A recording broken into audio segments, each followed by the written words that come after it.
All right, here we go. Episode 67 of Red versus Blue. My name is Mike Stark. And I'm Keith Curry. Back again. Every time we do this show, we wait until there's enough developments to put together an overview of what's been going on. And there's been a few things going on since we last were with you. Let's start with the government lockdown. Well, Mike, there's been no movement from either the Democrats or the Republicans to end the lockdown. It's beginning to look like the Ukraine war, with both sides dug in trenches. And much like the Ukraine war, there's beginning to be unintended consequences that are impacting both sides.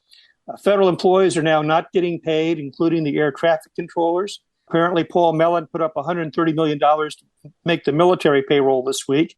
That's somewhat unusual and probably not sustainable. SNAP benefits, nutritional benefits to people who get food assistance, begin to be cut off tomorrow unless the court intervenes.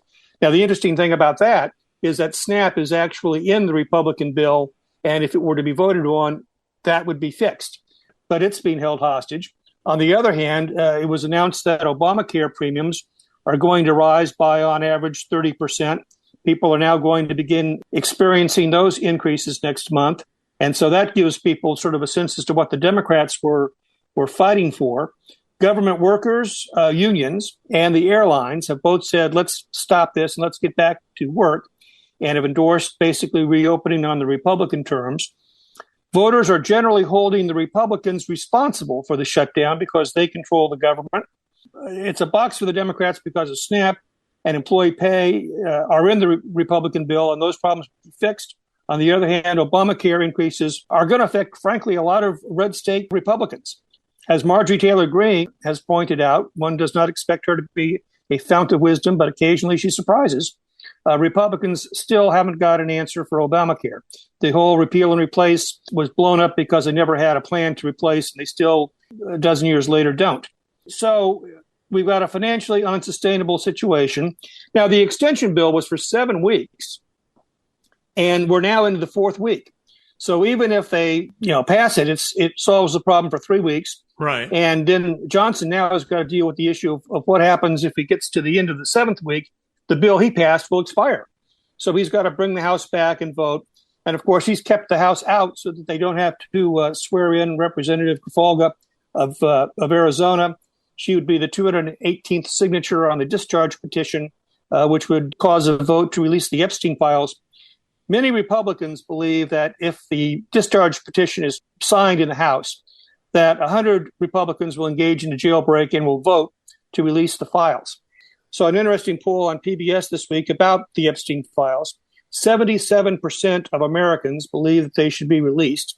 That includes 84% of Democrats, 83% of independents, and 63% of Republicans. So one thing for Marjorie Taylor Greene and for Tom Massey, they can read the polls, and I think the rest of them are going to read them as well. 61% of Americans disapprove of how Trump has handled the whole matter. So that is a losing issue that has Trump at odds with his base. That's sort of a behind-the-scenes issue of the whole government lockdown. And one way or the other, it's going to get released. What we do know for sure from the lockdown is that there's 2 losers. One of them is Chuck Schumer, who has not staunched any of his bleeding with liberal Democrats, and the other is Mike Johnson, who has completely shredded his own credibility with his multiple excuses of why he can't bring the House back, why he can't swear in the Arizona representative, and why he's being a toady for President Trump. Yeah, and it also seems like he's burying himself in other areas by saying that he's got a health care plan in the wings, something that the Republicans have been promising for years and never have come up with anything. And he says that we're ready to go. We're working on it day and night. And I have a feeling that that's not happening.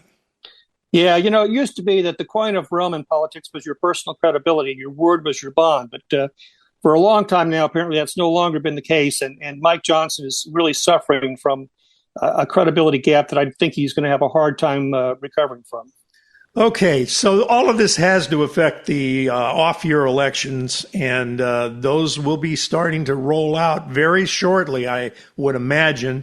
And what do you got on that? Well, Tuesday, November 3rd, we're going to get a snapshot of where Americans are thinking across the country on a variety of topics. Most notably in California, Proposition 50, the Democratic initiative by Gavin Newsom, which would essentially eliminate 4 Republican House seats, is going to pass. Right now, the polls show it with 62% yes, 38% no. 2.6 million Democrats have voted early. That's plus 6 to their registration.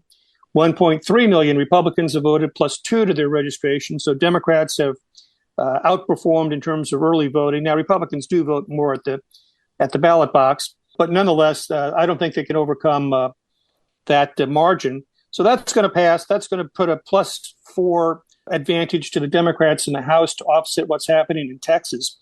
And one curious thing is that Virginia has a legislature has now began initiating a constitutional amendment process that will allow Virginia to redistrict. The legislature in Virginia can redistrict without the assent or consent of the governor. It's a Democratic legislator. They will pick up probably 2 to 3 seats in Virginia. And the combination of Virginia and California is going to offset what Texas and the ones and twosies in Indiana and Missouri and maybe North Carolina have provided to the Republicans. And so the whole Texas redistricting strategy is going to, I think, backfire spectacularly on the Republicans. Remember, in Texas, the Republican gains have come because they've increased Hispanic votes. It's not clear that those Hispanic votes are going to be there given the 2-year record of the Trump administration going forward. So I think this is going to be a real disaster in the House for the Republicans by the time it's all done. It's interesting to watch, and it's something I don't think anybody wanted to see happen, but it was initiated by Greg Abbott, basically. Right, and it was all involved. The whole purpose of this is so that Trump does not have to face any congressional oversight in his last 2 years of office. He's learned what that means for him, and that's why he's trying so hard to manipulate the votes for the House. Now, there are some other elections happening. Mondami is, depending on your polls, either plus 16 or plus 25 in New York. I don't think he's going to win by that margin, but I do think he's going to win. And Democrats will face a real decision about, is he the future and face of the party? Do we go with socialism, or do we risk that being the face of the party that causes people to say, I don't want anything to do with Democrats? And Mondami himself has got a real challenge in trying to govern New York, a nearly ungovernable kind of place. His policies are not going to help. He won't have the support of the business community. So that's one to watch for its impacts down the line. In Virginia, the Democrat Spanberger is up by 10. She's undoubtedly, I think, going to win that race. The Republican Attorney General is up by 8. He's going to keep his seat. That might be the bright spot for Republicans on Tuesday. His opponent, Jay Jones, was the guy who, advocated shooting people. So we're finding that there are limits to the public in terms of how to tolerate in terms of Nazi symbols and shooting people and advocating violence. New Jersey will be the one race to watch. Mikey Sherrill, the Democrat, has got a 2-point advantage over Citarelli in his third run for governor. The advantage for the Republicans there is that the Democrats are, 3 consecutive Democrat governors, and people are sort of tired of them. But Citarelli himself has been a 3-time candidate who has lost. So it'll be a tight race. If Republicans win, they'll celebrate as evidence that Trump is making inroads in the Northeast. If she holds on and wins, it'll be a blue state staying blue. And of course, in Pennsylvania, there are 3 Supreme Court justices. They are Democrats on the ballot. The vote is yes or no. Should they be retained in office for 10 years? But Democrats are likely to win that and maintain control of the judicial process in Pennsylvania. So this election coming up this coming week is going to be somewhat of a something to look at in terms of what we can expect next year. I expect it's going to be a big warning sign for the Republicans, and it will cause the Republicans to have to step back, I think, and recalibrate their approach going into the big midterm in 2026. And we remind our listeners pretty much every podcast that the ruling party always is at a disadvantage in a midterm. So that's just almost a given. And then you add these other factors and it makes it a little worse, right? Yes, it does. And so a lot of headwinds for the Republicans going into this race.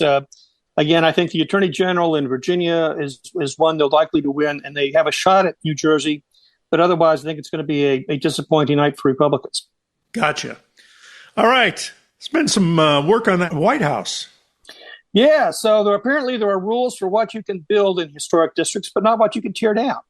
And so having told people that he's not going to tear down the East Wing, what we all know now is that it in fact has been torn down. The East Room could seat 200 people. This will be a room that will seat 900 people. And you can imagine the challenges of putting together a 900-person state dinner. But nonetheless, they're going to accept that challenge. So we asked, what does the public think about this? By a 57 to 26 margin, Americans disapprove of the demolition.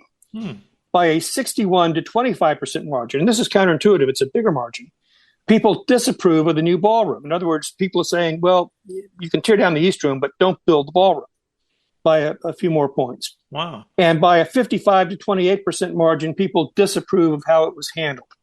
So the president has squandered what goodwill he may have had with the people by really lining up on an issue that they are very opposed to. And Mike, I've said before many times that in government, process is our most important product, to steal from General Electric, because people depend on government process to ensure due process of law and that things are fairly done. And process here has been ignored hugely. People were asked the question, has Trump used the office for personal financial gain? 61% say yes, 31% of Republicans say yes. So he is, by the way he is going out and bringing in money to pay for this, people are very concerned. This week, he pardoned Chang Zhao, who's known as CZ, the founder of Briance, who made the Trump family billions of dollars in cryptocurrency. Trump said, many people say he did nothing wrong. Well, one of the people who did not say he did nothing wrong was CZ himself, because he pled guilty to the charges for which he was convicted. That is beginning to have a cumulative impact on the administration, I think. And all of this may have some effect on how Republicans view their own party and a pushback against Trump, right? It will, and you've got to look closely and carefully to see it. I saw, for example, this week that 3 of his nominees had been withdrawn, and I thought, well, maybe that's news. And so I looked up to see how many total had been withdrawn, and I was surprised to find the answer was 50. Wow. 50 Trump appointees had been withdrawn because they got to Congress and either stuff in their background made them pull themselves out, the senators told them they didn't have the votes, or Laura Loomis said, hey, back in 2016, this guy said an anti-Trump thing, so you can't confirm him, and Trump yanked it. But one way or the other, 50 of them have been either withdrawn or defeated. This week, we saw the Senate vote to oppose tariffs on Canada and Brazil. Apparently, people in the Senate drink coffee and understand what the tariffs are doing to the cost of coffee. So that's beginning to see a little pushback. We've seen Marjorie Taylor Greene, Rand Paul, Ted Cruz, Tom Massey are now being joined by more mainstream Republicans on issues of war power, the Epstein files, spending, and appointees. We've looked at the poll results on the Epstein files. He's way off the reservation there. And I'll just give you a personal anecdote. I had a cold call today by a congressional candidate in one of the districts nearby. I won't use his name, but he was calling because I'd given money before. And I said, well, you should know, I was in the Reagan administration. I was in public office, but I'm a never Trump Republican. And I just think, we got to have House people who are willing to stand up to this and oppose it. And you could almost feel the audible sigh of relief. Says, by God, I'm finally glad to talk to somebody like that. So the candidates know it. The candidates know that Trump is bad for them. The people in Washington know that Trump is bad. Right. They've been looking at poll numbers up to now that say that it's political suicide to oppose him. And in many and most Republican districts, it still is. Yeah. But we're beginning to see signs that that's going to change. And the election results this week, the election results at the midterm are going to accelerate that. And I think you're going to see a lot more independence on the part of Republicans. Very interesting. All right. Finally, let's talk about his Asia trip. Mike, the taco trade is in full bloom. We went to China and we basically rolled things back to where they were in May and repealed all of the new tariffs. We did agree on a moratorium. So Trump, of course, claimed complete success. The president of China has learned that the way to handle this is to demand what you want, stand firm, be willing to retaliate, and then let Trump claim a victory. And that's what he did. Of course, in Korea, they gave him a gold crown and a medal, and he was really pleased with that. He did a dance in Malaysia, and he was really pleased with that. Korea and Japan lavished gifts on him. It was sad to see, frankly, because he was wandering around in Japan while the military band played YMCA, and the Japanese prime minister sort of had to lead him around by the arm, and he saluted in the wrong place, and he gave an utterly incoherent speech to American troops at a military base talking about magnets. So for all of the talk, and I'm in the middle of John Carl's book about the Biden decline. For all of the talk about the Biden decline, there is more and more visual video evidence of President Trump simply not being able to know where he is and what he's doing when he's out in public. And I think that's going to become a real emerging issue going forward. It happens to old guys, right? It does indeed. Yes, indeed. We still have a little bit of our brain power left and are able to do this on a semi-regular basis, and we're enjoying it a lot, and we'll continue to do it. So is that about it for the week? Well, that's it. We're going to wait over this weekend and see if the government comes back. We're going to see how the market responds. You know, the president said that we're going to limit immigration to 7,500 people, mostly from South Africa, white people from South Africa. If we have immigration of 7,500 people, we're going to have net population decline. And we're going to be like Japan and China and Russia, where the population is declining, and we're not going to have enough people to sustain guys like you and I and our kids who are going to be on Social Security, who need new workers to sustain that. So we've got some real economic challenges ahead for the country. Rolling back the tariffs, again, he gets credit for rolling back stuff he did, is going to help the economy. But still, we've got economic challenges coming up. We've got political challenges coming up. We've got demographic challenges coming up. Stay tuned and stay buckled up. Absolutely. All right. That's going to do it for another episode of Red versus Blue.